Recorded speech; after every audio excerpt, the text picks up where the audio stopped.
Well, that's over. Jesus Christ.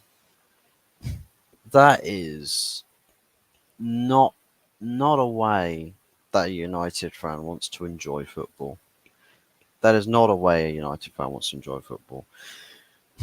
And I'll tell you what, if you're a neutral, that's just not the sort of game you're expecting. You're not really expecting it to be such an explosive game in the way that it was. I mean, first half was all completely belonged to Manchester United.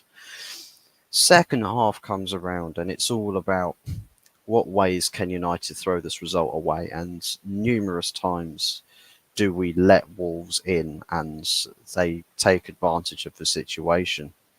They absolutely do. And with Manchester United, it's never as straightforward, it's never as simple, it's never as easy to call these things because it's so unbelievably unpredictable. And it takes for the Milky Bar kid to give us hope off the bench, to have the life sucked out of us, and then for a kid, and this one ain't no Milky Bar kid. No, he is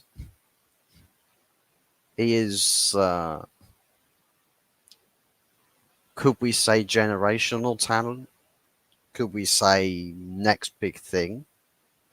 Possibly.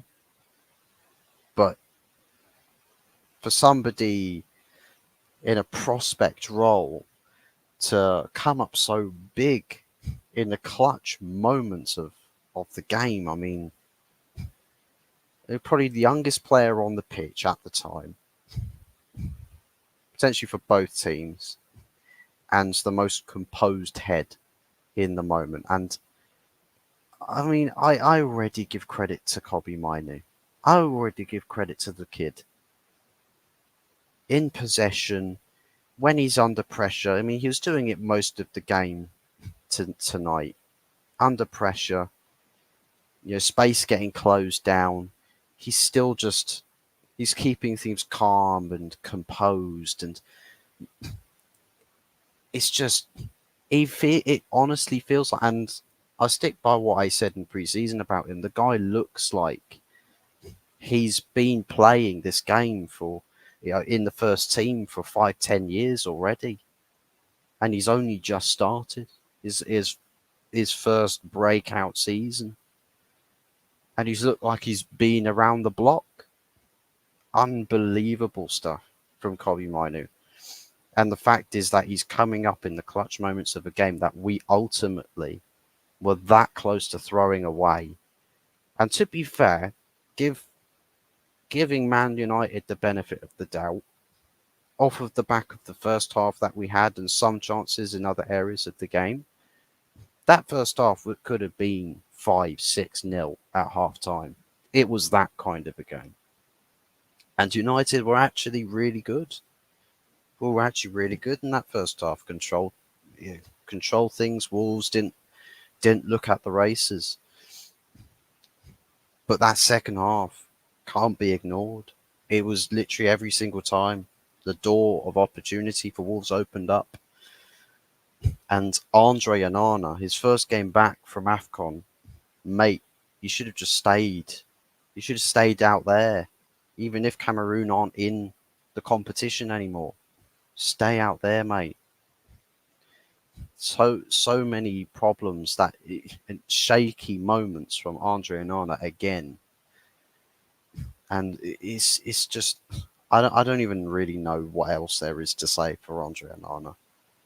Guy's gone from one of the best goalkeepers in the world at Inter Milan to absolute waste man in 6 months.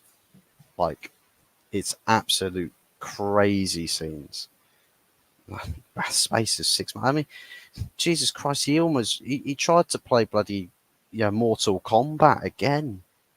The second time against Wolves, and I don't know if it was against the same player again. He could have conceded the penalty by jumping for a double punch on a Wolves player.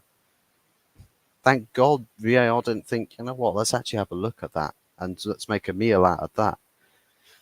I thought their penalty was soft penalty, but you know, at the end of the day, if there's contact, of course the player's going to feel that and go down. So you know, can't really have too many complaints about the penalty, you know, and good execution from Pedro Neto. Pedro Neto a thorn in our side most of the game. Um, but besides that, I mean, most of which the substitutions, the team that we had was relatively good. I think Bruno, too wasteful for me. Too wasteful. Bad executions of some of his crossing, you know, some of his passing, not right. His shooting, some of his decisions, you know, around taking shots. You know, he needed to do better. Needed to do much better today. Um, just thank goodness that you know, Rasmus Højlund is playing today and is as unselfish as he is. You know, for a striker, right, that a lot of people describe him, including me, describe him more as a goal scorer. Today we saw the other side to a striker's game, setting up more clear-cut chances for for players in better positions. And if Rasmus Højlund is developing that side to his game as well as getting goals, perhaps his development's going to take him places or take him to a level where Højlund exceeds, by a long way, exceeds my expectations. So you know what, fair plays to Højlund, a good performance, a good showing today from Rasmus, a very good showing today. So you know, well done to him. Marcus Rashford, somebody that I would not have wanted to have started today, and I've said it already. To be honest, my patience has run out with Marcus Rashford. I don't really want him in and around the team anymore. But again, when he's there in the moment and he's got the opportunity to score a goal, am I going to be happy that a Manchester United player has scored a goal and contributed towards a win? Of course, yes. I'm going to be happy that they've contributed a goal towards the win. So, you know, hats off to Rashford for his finish. It was a good finish at that. You know, and Rashford didn't really have a bad game today. He had an all right game, and you know what? With the adversity that he's created, you know, out of his stupidity, you know, he's put in a performance like this today, and he's done well with it. He's taken the torch and he's run with it. But we need to see this happen game in, game out. We can't go into West Ham. We can't go into the West Ham game and see a stinker. We can't afford to have this happen because it just proves you know, my feelings about Rashford right. It just proves me right. We've got to see another good performance from Rashford on the weekend. We've got to. Big up Firmino, good to see you, man. Hope you did well. Didn't watch it, but I'm assuming it was good if it was a 4-3. If you were a neutral fan, I would say, yeah, it was a crazy watch. It was a very entertaining watch, and probably most specifically in the second half where all the drama occurred. But if you're if you're a Wolves fan, you're absolutely heartbroken. If you're a United fan, you're probably on the way to the hospital with multiple heart stoppages because that's just the way that's just the experience, the casual match day experience for a Manchester United fan, especially when we go about our business like this. You know, it cuts that sort of it cuts those sort of emotions and those sorts of feelings. It's never easy. It is never easy. Mainoo is unbelievable. He just gets overhated by rival fans because he plays for United. People say Stefan Bajcetic for the exact same thing, and Mainoo is 10 times better. Well, Bajcetic is kind of disappeared at Liverpool, but it's actually quite entertaining to see that. You know, speaking of Liverpool, you've got I've already forgotten his name. Their right back, their young right back. Um, doing absolute madness against Chelsea. Connor Bradley, that's it. Connor Bradley, breakout star. Liverpool fans absolutely losing it with him, going mad crazy. Ballon d'Or, I think, was also not me saying this. Ballon d'Or was quoted in the same conversations as Connor Bradley. Yeah, take that what you will. Um, I'm going to talk about Mainoo being no Ballon d'Or contender ever. He can write that. He can write that story himself. He can write that pathway himself. But he's got a long way to go to do something like that. But Connor Bradley, fair plays to him yesterday. Fantastic performance, and actually looking like he's going to cause Trent Alexander-Arnold some problems for the starting positions in that Liverpool team. But Kobbie Mainoo, another breakthrough talent, young breakthrough talent, future of our clubs. Colin Bradley for Liverpool, Kobbie Mainoo for Man United, and both of which very, very decisive performances today. Connor Bradley, fantastic assist as well as a goal. Kobbie Mainoo, when the game's been thrown by the rest of his team, step up Kobbie Mainoo, front and centre stage, puts the ball in the back of the net, literally as we've conceded in stoppage time at the end of the game. He says, not today, goes down the other end, puts the ball in the back of the net. I mean, it's the kids that are doing it. The kids are doing it for us. And fair plays to him. Casemiro went off the pitch for Scott McTominay. He got a goal again, but not a world-class performance by any means. He just sort of came on, had a job to do, and just tried to do his job. I mean, he again, I don't know about the quality of the set piece from the corner to which Scott actually scored from. Whether it's just the case that Wolves players just weren't really marking him, because it's a strange sort of header that he did, where he sort of headers the ball. It's quite low altitude. He headers it into the ground, and it just sort of travels in very slowly. It's a weird sort of goal to score from a corner kick, but you have to be there to put it in nonetheless. And I think if I'm not mistaken, that's also the first time that Wolves have actually conceded from a corner kick this season. Correct me if I'm wrong, but I believe that is supposedly the first time that Wolves have conceded from a corner kick this season. And of course, it's just so typical that the Milky Bar kid's the one that bags it. So, but people throw out the Starboy term way too often. Yeah, people need to stop being like, oh, Starboy. Stop with the Starboy nonsense. Just back the player to get good. Yeah, back the player to get good. Just watch their progression and back their progression. If someone is stagnating, call them out, criticize them, and say, look, you're not progressing. And this is the thing, you've got to do that if you're a Man United fan, because look at other players that have come through the academies in recent years. They've got to a certain level and stopped. People were talking about Rashford 2-3 years ago, or potential Ballon d'Or winner. Well, he's not really a Ballon d'Or winner anymore. Martial came in on a transfer as a youngster. People talk about, oh, he could be one of the world's best strikers in 3, 4, 5 years' time. Gets to a certain point, stagnates, stops progressing. Let's just enjoy, without lauding these players and hyping them up into oblivion, and let's enjoy them in the moments, right?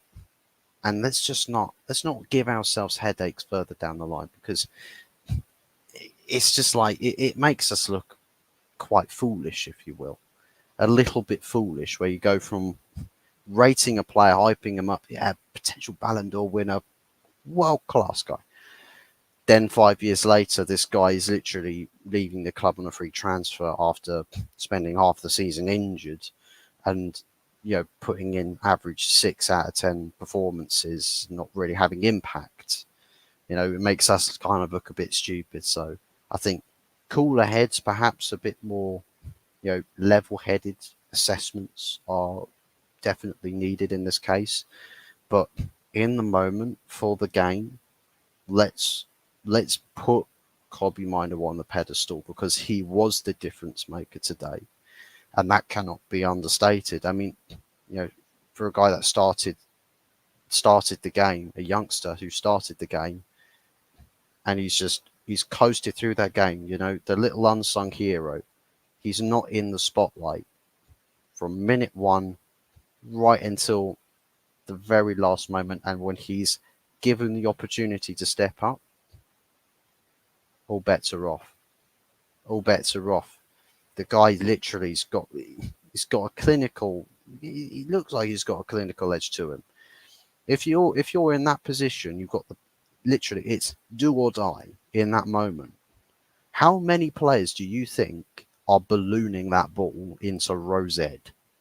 How many players are you seeing them not putting the right technique on it and sending it wide of the post? Mainoo is the youngest player on the pitch, and he's put the absolute most perfect finish on that ball.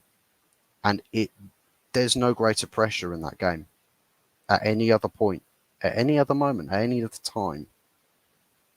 No greater pressure, and he is there to stick it to Wolves after they almost took it away from us. Well, I say they took it away. We offered it to them. Let's be real.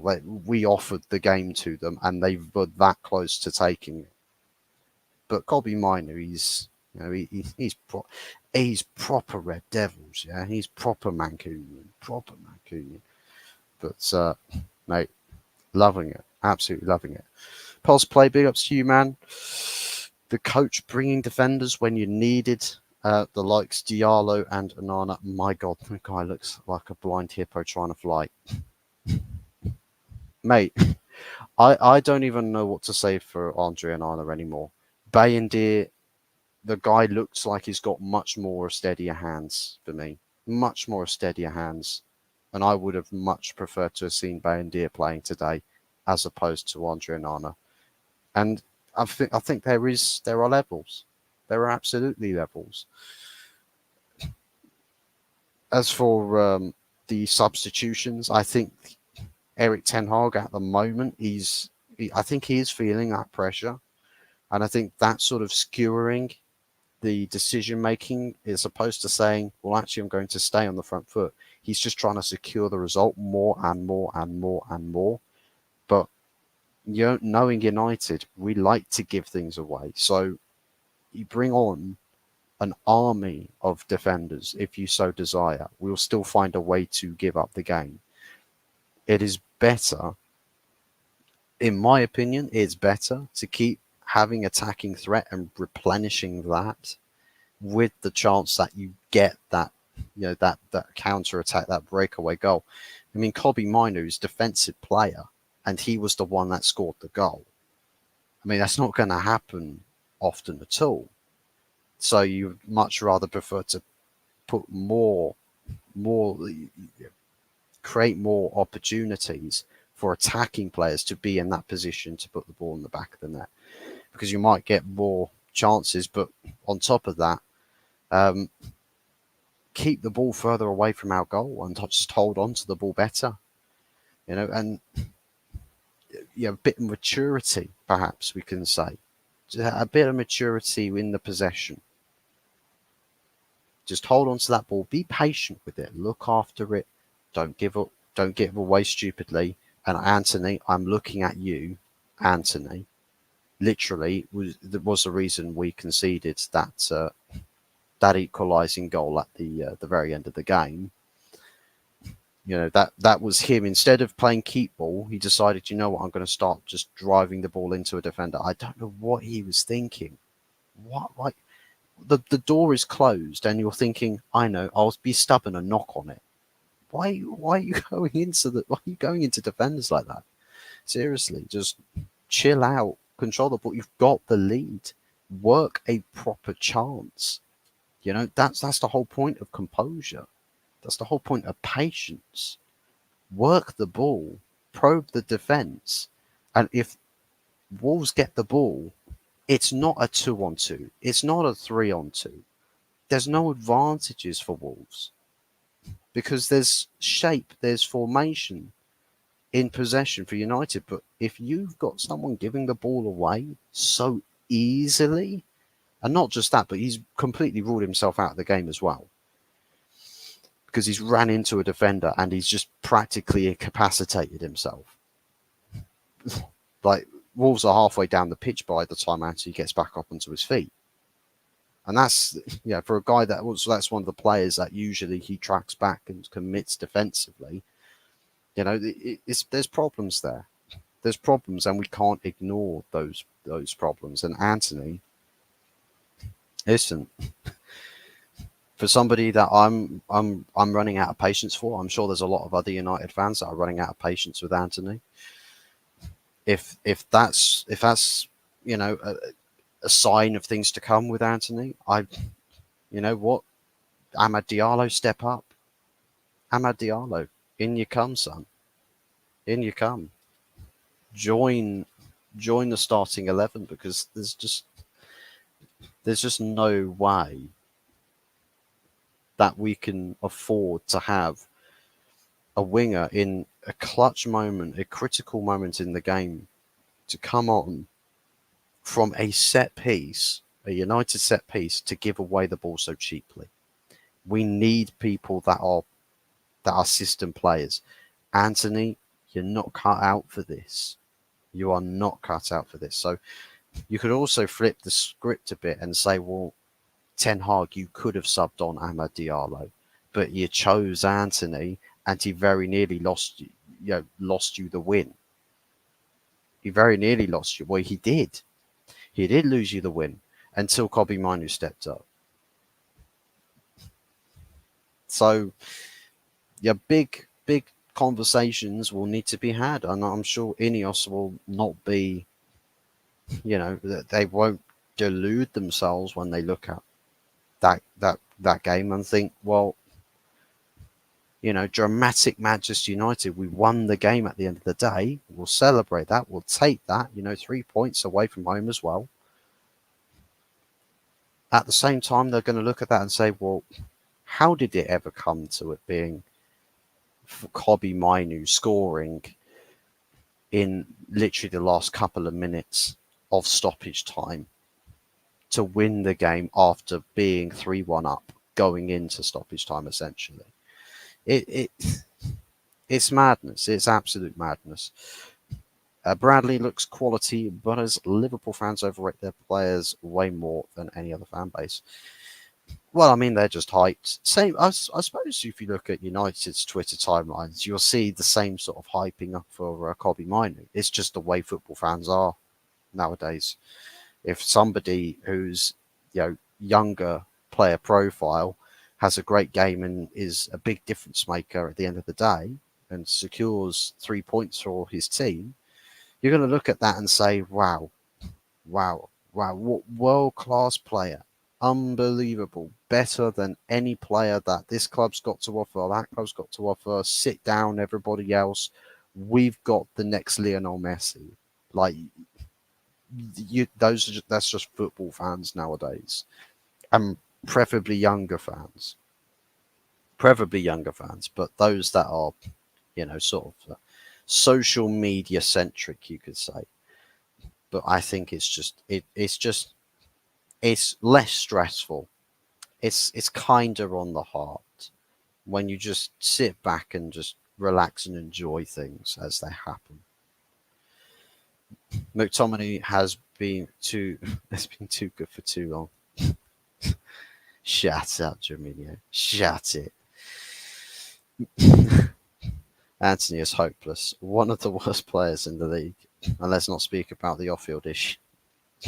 Let's not speak about the off-field issues. I mean, Jesus Christ. I mean, off-field issues. I mean, including Marcus Rashford. I mean, Christ Almighty, that's a divisive. That's a divisive conversation as well. It is a divisive conversation because there's a lot of fans that are just like Marcus Rashford going out and doing this, going on a bender in Belfast when he should be training on Friday, and gets suspended for a game, fined 2 weeks' wages. And a lot of people are saying, well, I'm done with Marcus Rashford, me included. I said, well, I'm done with him. He gets put back into the starting 11. People have got question marks about that. He gets on the score sheet. He gets a goal. So it's just like, well, there's a lot of people that are going to feel quite conflicted. A lot of people are going to be quite conflicted about it. But, at the end of the day, if you're a football player, in the grand scheme of things, and I suppose this is the way that I'll word it, in the grand scheme of things, Marcus Rashford has done less good than he's done bad, right? He's been better or beneficial for Manchester United, less so than he's been part and parcel to the problems at Manchester United. So in the grand scheme of things, Marcus Rashford should not be a part of Manchester United's future. We need to move on. We need to do better. We need to find something new, something fresh, something that's got good quality, but something that's just a clean slate. Thank you very much, Marcus Rashford, for your commitment to this game and committing to contributing towards a win, one of the goal scorers. Thank you very much for your services there. But Manchester United, we're a football club that lives for trophies. Again, as I've said, the grand scheme of things. That's kind of the end goal here. So in the short term, we can say, well, Marcus Rashford scored a goal, fantastic, well done. We'll applaud you. But we need you to come back against West Ham and do the same thing. If you're going to start, you've got to do the same thing. You've got to deliver performance-wise. You cannot drop your performance level anymore. That's it. You've run out of lives. You are already on the chopping block. You play consistently well between now and game week 38. And you don't drop those levels, not even once. That's the cards that Rashford's got laid out on the table in front of him. And I think it's up to him. How badly do you want this? Because if you don't, we'll know about it. We'll see it. We'll see it in your performances. So your actions are going to speak loudest. And you've got to make sure that you live up to the standards. You've got to make sure that you are a standard bearer, because let's not beat around the bush. You are the poster child of Manchester United. You are the poster boy. You are the face of the club, or one of the faces of the club. You've got to upkeep the standards of excellence. And if you're not delivering that, you immediately become surplus to requirements. So, I wish for Marcus Rashford to be able to do that. But whether he can is going to be a whole other conversation. So, we'll have to see what happens. Jeffrey Hunt, we are winners. And I think IL is... I don't know what IL stands for. I think that's... whether that's meant to be something like Irish flag, but it's... if that's meant to be the Ireland flag or something, I don't see anything. But we are winners. We are winners. We'll take that. BX2RT Dust a cat as well. Welcome to the channel as well to both of you. Hello, Belfast. I see some people joking about it, and joke about it tonight. Why not? Why not? Joke about it tonight. You know, Marcus Rashford should go on more benders to Belfast because that way he'll actually have. Maybe he should just get drunk on the eve of playing and just play. You know, maybe if he's intoxicated, he's just like, I don't care. I'm loving life. And he's just putting the ball in the back of the net cynically, clinically, and many other things. Maybe that's just the sort of Rashford that we back. I don't know. But anyways, we want to see we want to see us go places. We want to see us go up levels. And first half today, brilliant first half. One of the best first halves, I've got to say. One of the best first halves that I've seen all season. One of the best first halves I've seen all season. It's just a shame that we're just not built for 90-minute performances. You know, because if we do what we did in first half in the second half, I'm sat there I'm blown away because I was right in this result being a 1-1. I thought it was going to be sluggish. I thought it was going to be boring. I thought it was going to be dull. It turned out to be anything but. But we see the best of what United can do, but we've also seen the worst of it. And it's just it annoys me to no end that there is no quick fix to getting the negatives of this team out. And it's probably going to take changing a lot of these players, most of these players, before we get that aspect of the team out. But then we can have we can have the positives, and we can feast on it. We can enjoy it. We can have our United back, and that's where I want us to go. And I hope that everyone else feels the same way as well. But anyways, big ups to everybody who's tuned in. Make sure that you have smashed a like on the show, on the stream, and smash a like as well for Kobbie Mainoo, right? Cheers to Kobbie Mainoo. He's a swig. I commend this glass of chocolate milk, signature chocolate milk, to Kobbie Mainoo. Big ups to you. The star boy, the star boy of the team, but the match winner. So big shout outs to Kobbie Mainoo. I drink in your honour and in your success. And I advise everybody else do the same. Let's enjoy between now and then West Ham, because we have got to do it all again on the Sunday. And yeah, West Ham, you know, drew against Bournemouth tonight, 1-1 in their game at the West Ham United Stadium. Of course, West Ham travel. I believe they travel to Old Trafford on the Sunday, if I am not mistaken. No, I'm not mistaken. They are 2:00 kickoff on the Sunday, Man United versus West Ham, which I'll do a show preview. I'll probably do it on the Friday night, or that's tomorrow night, and I'll look to get a guest on. Anybody's guess as to who the guest will most likely be, but I will most certainly be reaching out to do a match preview for the West Ham game on Sunday. And make sure to tune in for that one. So tomorrow night, match preview straight away onto the next. The games are thick and fast at the moment. Match preview for West Ham on the Sunday. It's going to be an interesting one. And I'll tell you what, it might be on the very eve of ratification being completed. Maybe it will be completed by that point. You know, if reports are to be believed, that the 4th of November, Jesus Christ, that's a long way away.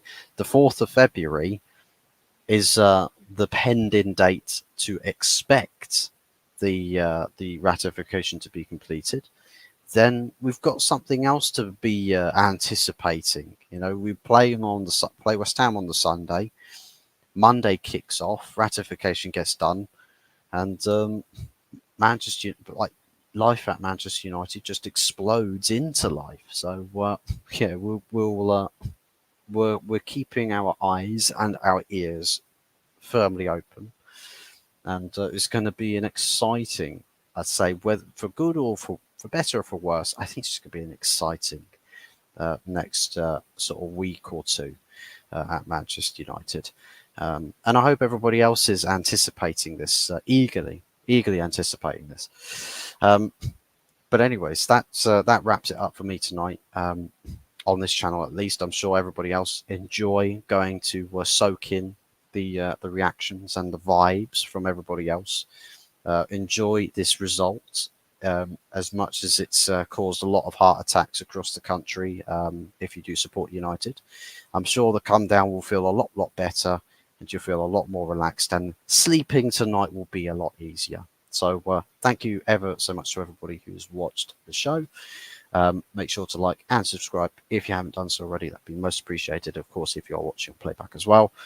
And we'll most likely be seeing you back here again tomorrow night for that West Ham preview.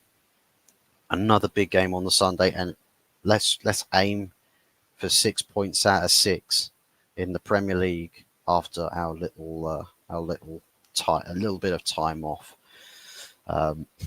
So let's aim high, people. Let's aim high. Let's try and get something semblance of a winning run going for us in the Premier League. That's it from me for tonight, guys. Thank you very much for tuning in. Big ups to everybody in the chat and anybody watching from wherever it is you are in the world. Thank you very much. Take care. Good night. And we'll see you again tomorrow. Ciao for now.